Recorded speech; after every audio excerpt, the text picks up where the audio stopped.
পটিয়া থানা মাটির সাথে মিশাইয়া দিতে হবে। অবাক হওয়ার কিছু আছে?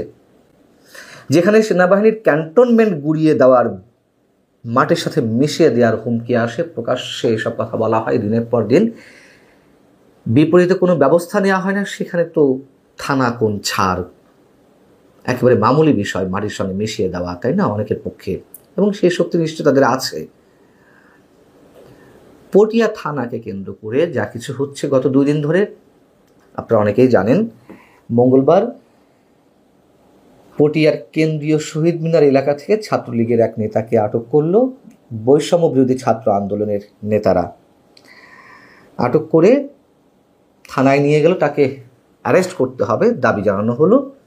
তার বিরুদ্ধে কোনো নথিপত্র আছে কিনা সব কিছু ঘেটে ঘুটে দেখা গেল তার বিরুদ্ধে কোনো মামলা নেই। পুলিশ তাকে অ্যারেস্ট দেখাতে অপারগতা প্রকাশ করে। কেন অপারগতা প্রকাশ করলো? কেন তাকে আটক করা হলো না? এবং থানার মধ্যেই ছাত্রলীগের ওই নেতার উপরে মব ভায়োলেন্স সৃষ্টি করা হলো, মারধর করা হতে থাকলো। যখন পুলিশ বাধা দিল, 2 পক্ষের মধ্যে সংঘর্ষের সৃষ্টি হলো। 2 পক্ষেরই কয়েকজন করে আহত হয়েছেন। এবং পরবর্তীতে পটিয়া থানার ভারপ্রাপ্ত কর্মকর্তা সহ ঊর্ধ্বতন আরও 2 কর্মকর্তাকে অপসারণের দাবিতে চট্টগ্রামের ডিআইজি রেঞ্জের কার্যালয়ের সামনে, চট্টগ্রাম রেঞ্জে ডিআইজি কার্যালয়ের সামনে তারা সড়ক অবরোধ করে। উত্তেজনার সৃষ্টি হয় এবং ঘোষণা দিতে হবে যে সংশ্লিষ্ট কর্মকর্তাদের অপসারণ করতে হবে। একটা পর্যায়ে ডিআইজি নিচে নেমে এসে তাদেরকে আশ্বস্ত করেন যে বৃহস্পতিবার 12টার মধ্যে সিদ্ধান্ত জানানো হবে, এবং এই আশ্বাসের প্রেক্ষিতে সড়ক অবরোধ তুলে নেওয়া হয়। ছাত্রলীগের ওই নেতার বিরুদ্ধে কোনো মামলা ছিল না। এমনকি যেহেতু ছাত্রলীগ এখন নিষিদ্ধ একটি সংগঠন, সেই সংগঠনের পক্ষে কোনো ধরনের কার্যক্রম বা কোনো ধরনের প্রচারণায় লিপ্ত থাকার কোনো প্রমাণ পাওয়া যায়নি। তাহলে তাকে কেন আটক করতে হবে? দেশে আওয়ামী লীগের যে কোটি কোটি সমর্থক, ভোটার, নেতাকর্মী আছে, তার মানে কি এই তাদের যাকেই পাওয়া যাবে তাদেরকে আটক করতে হবে, পুলিশকে অ্যারেস্ট করতে হবে, জেলে পড়তে হবে, অথবা দেশ ছাড়তে হবে, নতুবা মবের শিকার হতে হবে, গণপিটুনিতে মেরে ফেলতে হবে? এই প্রশ্নগুলোর উত্তর কে দিবে? এর আগে খুলনাতে আমরা দেখলাম খুলনা মেট্রোপলিটন পুলিশের সদর দপ্তরে তালা লাগিয়ে দেওয়া হলো। একটা পর্যায়ে এর 1 দিন বা 2 দিন পরে যখন খুলনা গেলেন প্রধান উপদেষ্টার প্রেস সচিব মিস্টার শফিকুল আলম, তাকে অবরুদ্ধ করে রাখা হলো। কেএমপি কমিশনারকে অপসারণ করতে হবে, এই ঘোষণা দিতে হবে। 4 থেকে 5 ঘন্টা অবরুদ্ধ করে রাখা হলো। যদিও প্রেস সচিব বলেছে যে না, তাকে অবরুদ্ধ করে রাখা হয়নি, তার কাছে দাবি জানাতে গিয়েছিল বৈষম্য বিরোধী ছাত্র আন্দোলনের নেতারা। দাবি জানাতে গেলে 4-5 ঘন্টা কেন আটকা থাকতে হবে? কেন সেনা সদস্য সহ যৌথ বাহিনীর সদস্যদেরকে সেখানে যেতে হবে তাকে উদ্ধার করতে? তিনি অবরুদ্ধ হয়েছিলেন কারণ এইগুলো নাকি মব নয়, এগুলো প্রেসার গ্রুপ। উৎসাহ উদ্দীপনা যেখান থেকে যতটুকু যা পাওয়ার সেটুকু তারা পাচ্ছে, কোনো কমতি নেই। হাসনাত আবদুল্লাহ বুধবার একটি সমাবেশে বলেছেন, আওয়ামী পন্থী, বিএনপি পন্থী পুলিশ চায় না, এনসিপি পন্থীও পুলিশ চায় না। কথা বলতে হয়, তাই বলছে এনসিপি পন্থী পুলিশ চায় না। অবশ্যই তারা এনসিপি পন্থী পুলিশ চায়, পুরো বাংলাদেশটাকে তাদেরকে ইজারা দেওয়া হোক, সেই দাবিটি তারা জানাতে বাকি আছে।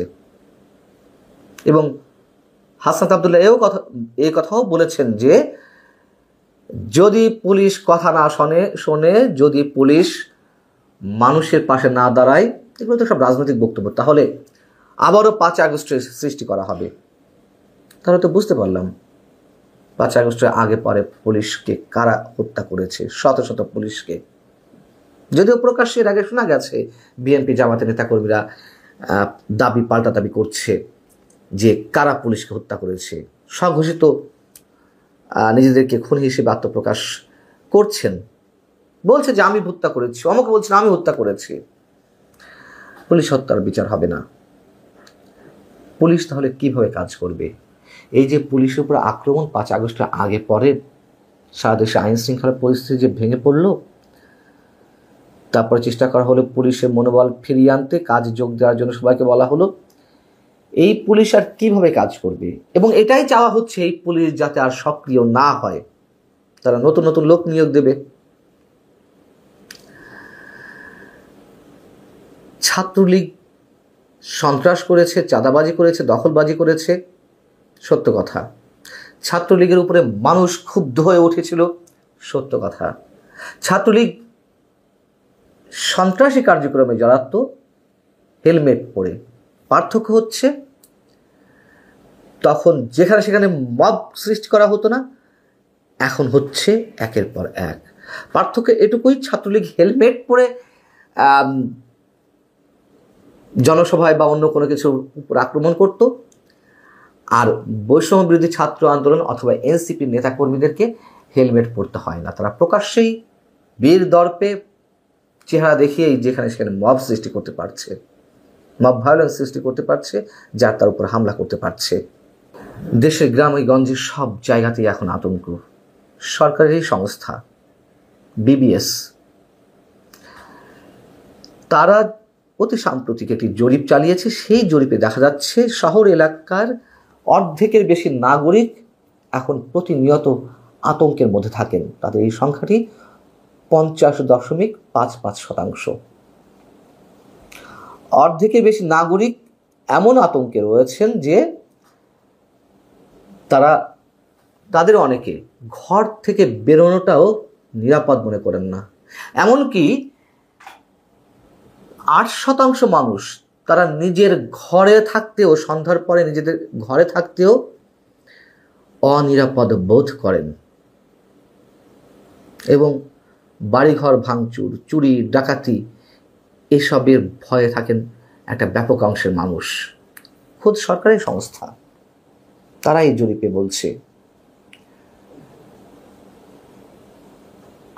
বুধবার চট্টগ্রামে বৈষম্যবিরোধী ছাত্র আন্দোলন এবং এনসিপির নেতাকর্মীরা যে সড়ক অবরোধ ঘন্টার পর ঘন্টা করে রাখলো, জনভোগান্তির সৃষ্টি করলো, তাদেরকে বোঝাতে গিয়ে অবরোধ তুলে নেওয়ার জন্য সেনা সদস্যদের যে অনুরোধ ছিল, সেখানে সেনা কর্মকর্তাদের বলতে শোনা গেছে, মাইকিং করতে শোনা গেছে, আপনারা যা শুরু করেছেন তাতে মানুষের সমর্থন হারাবেন।